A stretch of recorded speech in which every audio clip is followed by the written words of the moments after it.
ঈশ্বর আসলে কি? ঈশ্বর হলেন একটি অদৃশ্য, অমূল্য উচ্চতা যা ব্যক্তিরা বিভিন্ন ধর্মে বিভিন্নভাবে বিশ্বাস করে। এটি একটি আদি অমূল্য অসীম বাস্তবতা, যা সমস্ত বিশ্বের উৎপত্তি এবং অবস্থিতির সূচনা করে। বিভিন্ন ধর্মীয় প্রথা অনুসারে ঈশ্বর বিশ্বের সৃষ্টিকর্তা, অনন্ত পরিপূর্ণতা, অমূল্য প্রেম এবং অমূল্য শক্তির উৎস। বেশিরভাগ ধর্মে ঈশ্বর একটি উচ্চতম বিবেক এবং অমূল্য পরিপূর্ণ বিশ্বপ্রেমের কেন্দ্রবিন্দু হিসেবে বিবেচিত হয়। বিভিন্ন ধর্মে ঈশ্বরের চরিত্র, রূপ, গুণ এবং ক্ষমতা নিয়ে বিভিন্ন ধারণা করে থাকে। কিছু ধর্মে ঈশ্বর একটি ব্যক্তিরূপে চিত্রিত হয়, যেমন হিন্দু ধর্মের বিষ্ণু, খ্রিস্টীয়তায় যীশু খ্রিস্ট, ইসলামের আল্লাহ। অন্য ধর্মে ঈশ্বর একটি অমূল্য, অদৃশ্য শক্তি হিসেবে চিত্রিত হয়, যেমন বৌদ্ধ ধর্মে নির্গুণ ব্রহ্ম।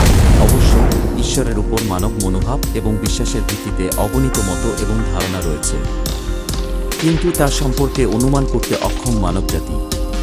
তবে একটি সাধারণ ধারণা হল যে ঈশ্বর উচ্চতম, অমূল্য, অদৃশ্য শক্তি, যিনি প্রেমে, সহযোগিতা এবং দয়ালুতার মাধ্যমে যুগের সমস্ত বিপদ এবং জটিলতা পার করতে সহায়।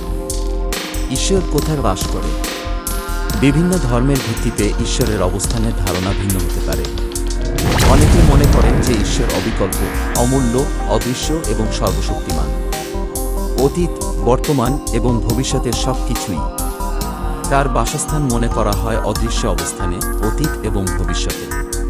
অন্যেরা মনে করেন যে ঈশ্বর পৃথিবীর পরিধিতে অবস্থান করেন এবং সর্বত্র উপস্থিত।